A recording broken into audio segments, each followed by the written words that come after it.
प्रिय श्रोता, परमेश्वर का धन्यवाद हो। आजकल हम जीवन के मुख्य विषय पर विचार कर रहे हैं और ये विषय है विश्वास।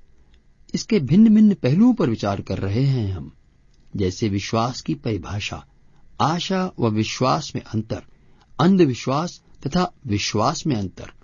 अब हम देखेंगे कि विश्वास का हमारे जीवन में सही प्रयोग कैसे होगा, विश्वास द्वारा विजयी कैसे हो। वचन कहता है, धार्मिकता के लिए मन से विश्वास किया जाता है और उद्धार के लिए मुंह से स्वीकार किया जाता है।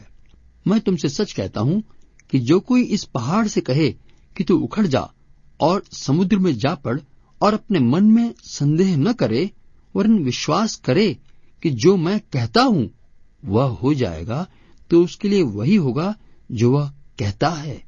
विश्वास का अंगीकार के साथ अटूट संबंध है। मुंह से अंगीकार करने पर वचन में जोर दिया गया है। मन से काम कर लेना ही काफी नहीं है। अधिकतर लोग कहते हैं, अरे विश्वास हमारा व्यक्तिगत मामला है, दुनिया को बताकर अपना जुलूस थोड़े ही निकालना है। लोग मजाक उड़ाते हैं। लेकिन प्रिय बंधु, उस विश्वास का काम भीतर ही भीतर रहेगा, बाहर कुछ न बन पड़ेगा। धोखे में न रहें। आज पहले इस अंगीकार के विषय में सीखें। 4 प्रकार का होता है अंगीकार। प्रथम, जो यूहन्ना बपतिस्मा देने वाले ने यहूदियों से अपने पाप का अंगीकार करने के लिए कहा था, और दूसरा, आज के पापी व्यक्ति के लिए, चाहे वह किसी भी धर्म या जाति का हो। जब पवित्र आत्मा आएगा तो संसार को पाप, धार्मिकता और न्याय के विषय में निरुत्तर करेगा। पाप के विषय में, क्योंकि वे मुझ पर विश्वास नहीं करते। ध्यान दें, पाप के लिए, क्योंकि उन्होंने मुझ पर विश्वास नहीं किया। पवित्र आत्मा किसी भी व्यक्ति को केवल इस विषय में कायल करेगा कि उसने सच्चे व जीवित पिता परमेश्वर पर विश्वास नहीं किया, बल्कि मूर्खता के मार्ग पर चलता रहा। कितनी ही बार हम देखते हैं कि शिक्षा दी जा रही है, जीवन में किए सारे पापों को मानना, सुधार करना, सब छोड़कर आना, तब वे उन्हें उद्धार के मार्ग पर लाते हैं। ये गलत है। ऐसा वचन के ज्ञान की कमी के कारण होता है। जब मैं सांसारिक धर्मों को मानता था तो एक गिरजे में भी गया। वहां पर गीत व उपदेश के बाद काफी लोग लाइन बनाकर पादरी के पास आने लगे। मैंने सोचा कोई प्रसाद मिल रहा होगा, मैं भी चलकर लूं। तो मेरे मित्र ने कहा, इन्होंने अपने सारे पापों की क्षमा पा ली है। मैं सक पका सा रह गया। क्या ये जीवन के अनगिनत पापों की क्षमा मांग सके? अरे, मुझसे तो पहले 28 वर्ष में प्रत्येक दिन में कितने ही पाप होते रहे होंगे। ना बाबा, मेरे बस की बात नहीं कि सारे पापों की क्षमा मांगने की हिम्मत कर सकूं। कितने ही गिन लूं फिर भी रह जाएंगे, कई तो याद में भी ना आ पाएंगे। क्योंकि उस गिरजे में ऐसा ही होता था। हर हफ्ते लोग आकर अपने पापों को मानते थे, फिर करते थे, फिर माफी पाते थे। दरअसल में ये धर्म में चलने वालों को पाप की माफी तथा छुटकारा नहीं मिलता। इसलिए पाप के बंधन में गुलामी में रहते हुए करते जाते थे। अंधविश्वास था कि हमने माफी मांगी वह मिल गई होगी। अपने धर्म कर्म पाप पुण्य पर भरोसा किए हुए चले जा रहे हैं भेड़ चाल में। इसलिए ये दूसरे किस्म का अंगीकार जो पापी व्यक्ति करता है, एक ही तथा मुख्य पाप के लिए क्षमा याचना करता है कि मैं आज तक मूढ़ की तरह अपनी समझ से चलता रहा, वह अपने सृष्टिकर्ता के प्रति लापरवाह रहा। अब जैसे जैसे परमेश्वर की संगति में चलते हैं वो सब सिखाता चलेगा। तीसरा अंगीकार है संतान का अधिकार पाए हुए व्यक्ति, जीवित परमेश्वर पर विश्वास करने वाले व्यक्ति का अंगीकार। ये तब करना होता है जब उसका संबंध परमेश्वर से टूट गया हो, वह व्यक्ति सक्रिय व परमेश्वर के बनाए मार्ग से भटक गया हो, परमेश्वर के वचन के बजाय संसार के साथ साथ चलने लग पड़ा हो। जब संगति टूट गई तो विश्वास का गीत समाप्त हो जाता है। इसके लिए परमेश्वर के वचन में उसके लिए खुशखबरी है। यदि वह अपने पाप का, जिसके विषय में वह जान चुका है, उसे पहले से मालूम भी था, परंतु कर लेने के बाद भी परमेश्वर ने पवित्र आत्मा द्वारा उसे कायल किया है, उसे पहचान ले, अंगीकार करे। क्योंकि परमेश्वर उसके उस कार्य या विचार को पाप कहता है तो वह व्यक्ति भी उसे पाप कहे। वही अंगीकार है, यही विश्वास की पहचान है।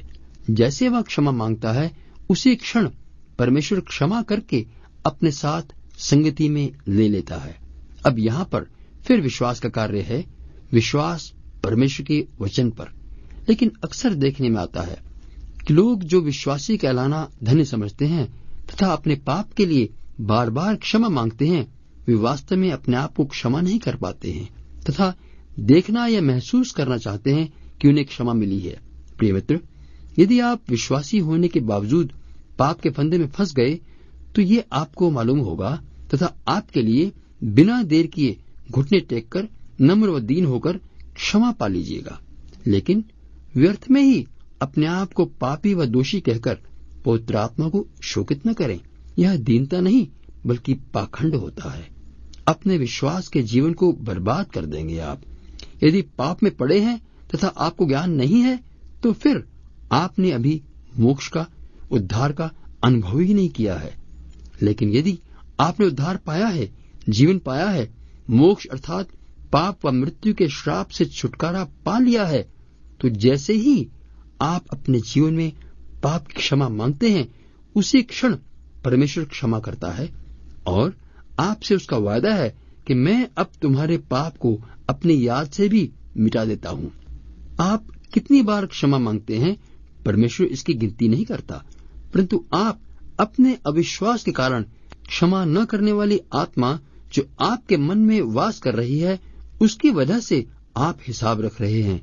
आप स्वयं को क्षमा नहीं कर पा रहे हैं और आपके इस अज्ञान का शैतान लाभ उठाता रहता है। परमेश्वर का दास राजा दाऊद कहता है, हे मेरे मन, यहोवा को धन्य कहे और जो कुछ मुझ में है वह उसके पवित्र नाम को धन्य कहे। हे मेरे मन, यहोवा को धन्य कहे और उसके किसी उपकार को न भूलना। कौन से उपकार? वही तो तेरे सब अधर्म को क्षमा करता और तेरे सब रोगों को चंगा करता है, यानी हर प्रकार की बीमारी को दूर करता और तुझे निरोग करता है। जबकि मुझे सुनने को मिलता है, आप मेरे लिए प्रार्थना कर दें, पता नहीं हमारी प्रार्थना परमेश्वर सुनेगा या नहीं। ये इसलिए है कि जब परमेश्वर ने उनके पाप क्षमा करके नया जीवन दिया तो भी उन्होंने स्वयं को क्षमा न किया। साथ ही परमेश्वर पर विश्वास नहीं किया कि परमेश्वर उन्हें सबके बराबर प्यार करता है, कि परमेश्वर ने उनके पुराने जीवन का हिसाब किताब भुला दिया है। अब परमेश्वर कैसे भूल सकता है? हमारी समझ से बाहर है। लेकिन जब परमेश्वर ये कहता है मैं विश्वास करता हूं, तो मुझे 3 लाभ होते हैं। पहला तो मेरे विश्वास करने से परमेश्वर प्रसन्न होता है। दूसरा, मैं ये कह रहा हूं कि परमेश्वर सच्चा है और वह सच ही बोलता है। और तीसरी बात कि अब मुझे पुराने जीवन की बातें सोचकर परेशान रहने की जरूरत नहीं है। प्रिय श्रोता, विश्वास करें कि परमेश्वर की करुणा महान है, आकाश से भी ऊंची है, अर्थात जहां तक हम अपने विचारों की आंखें दौड़ा सकते हैं, जितना हम अनुमान लगा सकते हैं, उससे भी ऊंची है। वह दया का सागर है, अर्थात उसकी दया की सीमा नहीं है। आपकी मुश्किल इसीलिए बनी रहती है कि आप परमेश्वर को अपने जैसा सोचकर अनुमान लगाते हैं। इसलिए विश्वास व अंगीकार के इस विशेष संबंध को पूरी तरह समझ लें। इस प्रकार से यह चौथे प्रकार का अंगीकार है कि परमेश्वर के वचन पर हम विश्वास करें, पिता परमेश्वर व प्रभु यीशु मसीह पर विश्वास करें। हमेशा अपने मुंह से निकलने वाली बात को जांचें, क्योंकि वह आपका अंगीकार है, तलवार है। यदि सही तरह तलवार न चले तो चलाने वाला स्वयं घायल होता है। और अंगीकार विश्वास का अभिन्न अंग है। प्रभु की आमद में देरी है तो विश्वास के अंगीकार का प्रभाव देखेंगे। परमेश्वर का वचन आपका विश्वास दृढ़ करता रहे। आमीन।